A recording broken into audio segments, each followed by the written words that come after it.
Good morning. It's a joy to be able to share with you again on this third Sunday in Lent.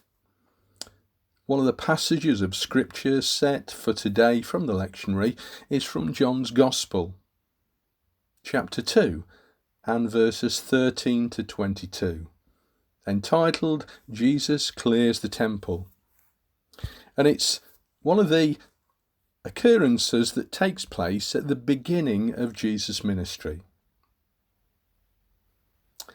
Had you gone shopping at Micklover Tesco one evening a few years ago now, at about 7:30, you would have witnessed an unusual sight. A large Balfour Beatty flatback lorry in the car park, taking up about 4 spaces. But before you ask, there was plenty of other room in the car park for other cars. And if you'd been there at the right time, you would have seen Karen, my wife, jump down from the cab. We were doing our weekly shop, and as my car was elsewhere, we'd driven there in the lorry. Over the weekend, we were taking a large amount of rubbish to the tip, and I'd borrowed the lorry from work. In the afternoon, I'd driven to Beeston, near Nottingham, to our depot, left my car there, and driven back to Derby in the lorry. But before leaving the depot, I'd been challenged by one of the managers there. "Who said you can take that? Who gave you permission? Who gave you the authority to drive it?" And as I started to get into the cab, I was bombarded by these questions. I quickly explained who and why. That our director had given me the authority to borrow it for the weekend, that as it was a company vehicle, both Karen and I had the authority to drive it, and it would be back first thing Monday morning.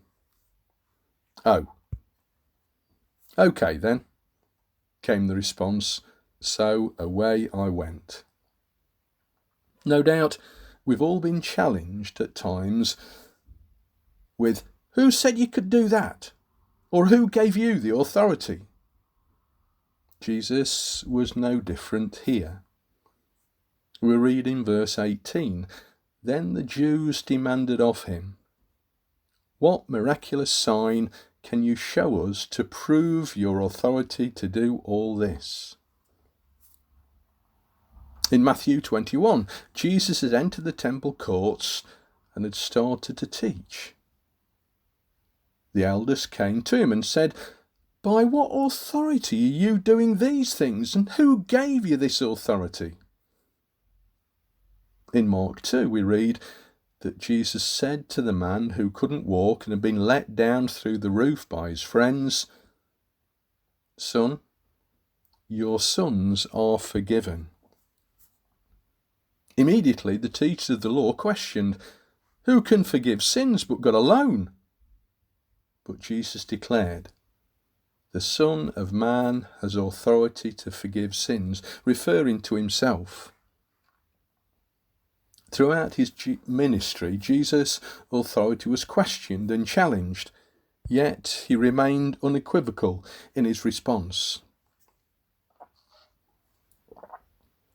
John records the first clearing of the temple here in his second Gospel. The second clearing occurred at the end of his ministry, about 3 years later, and is recorded in Matthew chapter 21 verses 12 to 17, Mark 11 verses 12 to 19, and Luke 19 verses 45 to 48. Here, Jesus had entered the temple in Jerusalem. It was approaching the Passover festival, the greatest festival in the year, and he was clearly disturbed by what he saw. We see his response to what he witnessed in 3 clear ways. Firstly, we see his anger. We read in verse 15, "So he made a whip out of cords and drove all from the temple area, both sheep and cattle, He scattered the coins of the money changers and overturned their tables. To those who sold doves, he said, "Get these out of here. How dare you turn my father's house into a market?" All who came to the temple had to make a sin offering. So they would bring an animal to sacrifice. However, they had to be accepted by the judges as without imperfection. And of course, they were normally refused.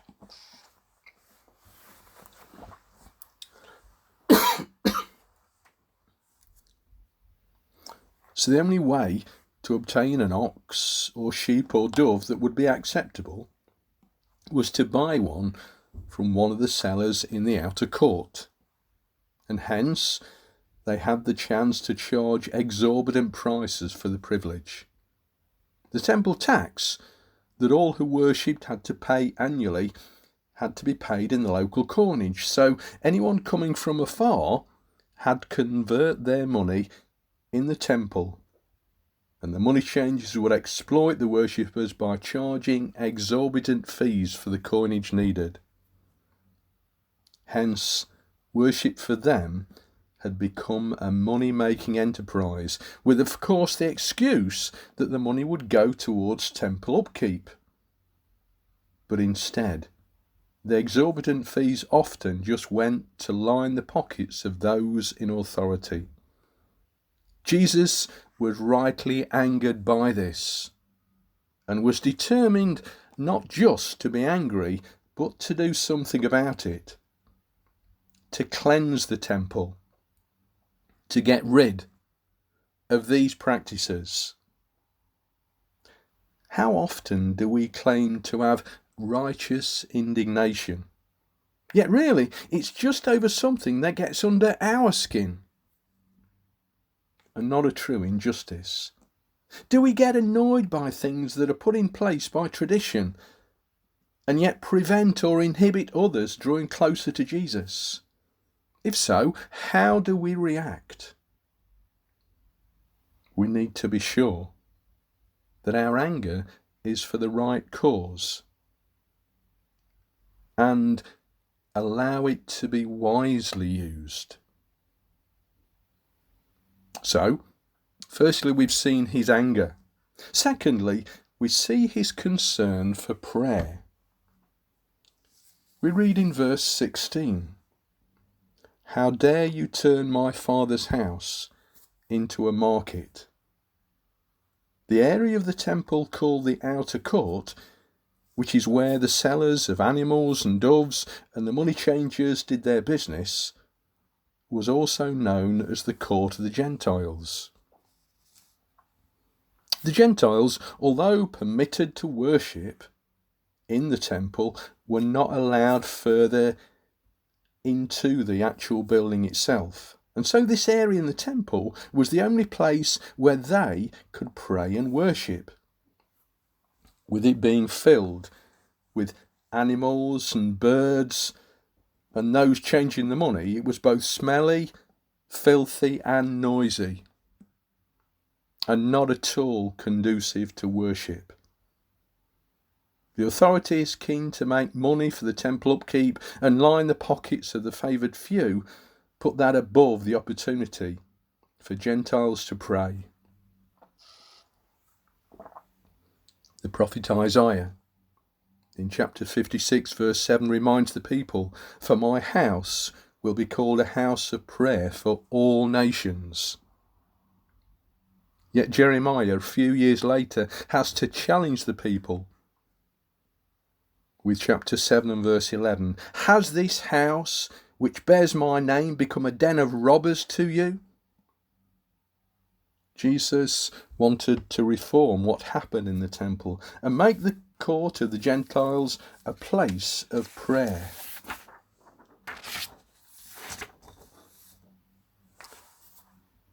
What gets in the way of our prayers? Are we encouraging or discouraging people to pray?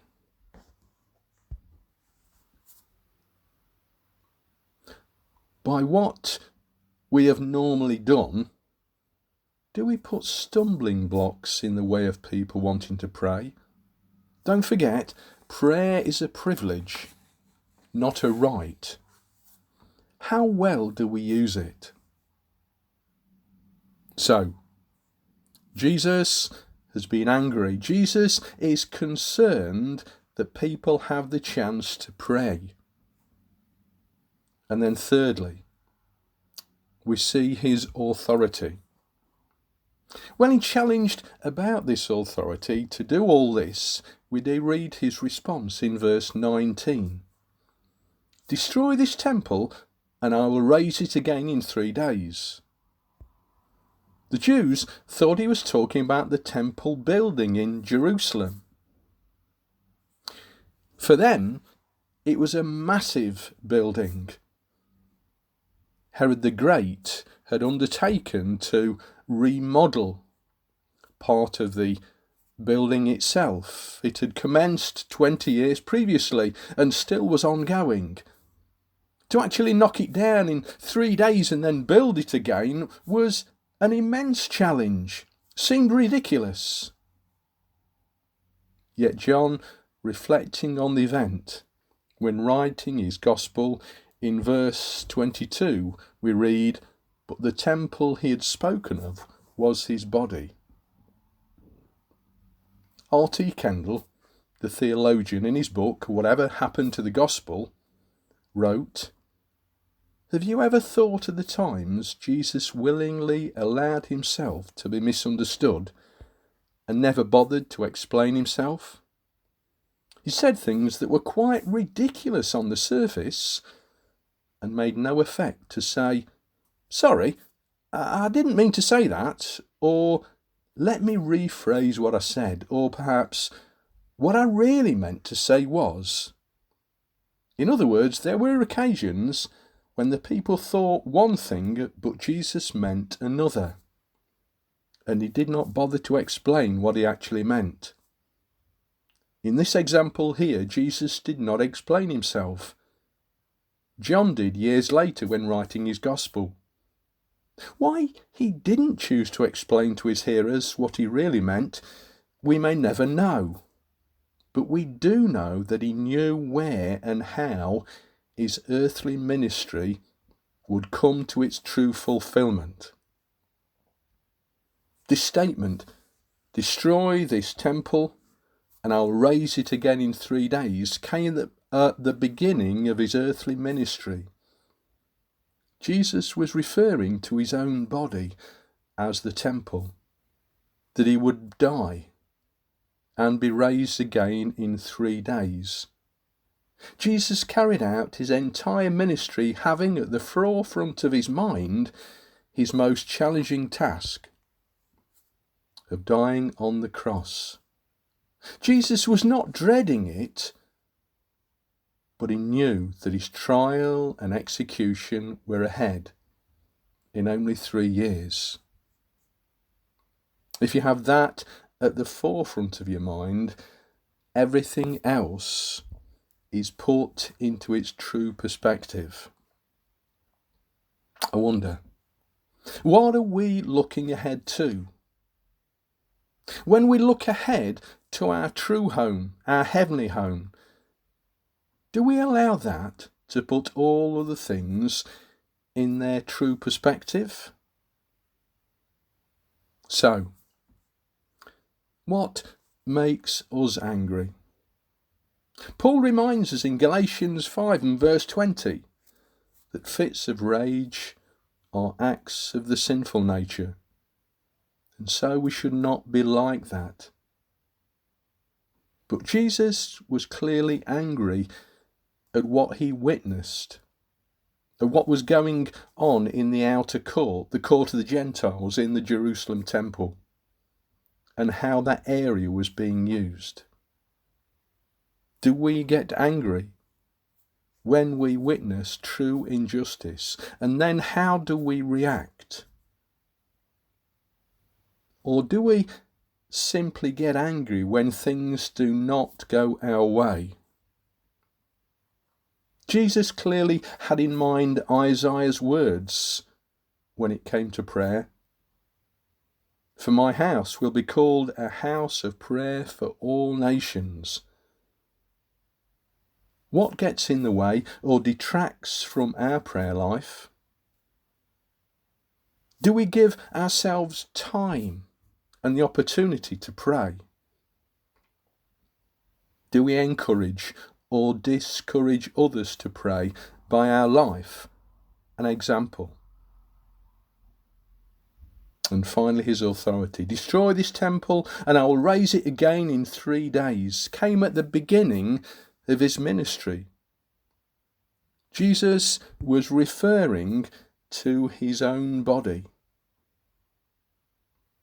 as the temple, that he would die and be raised again in 3 days, and carried out his entire ministry with that at the forefront of his mind, which then put all other matters in their true perspective. I pray that what we are looking ahead to will put all other matters in our mind in their true perspective. Amen.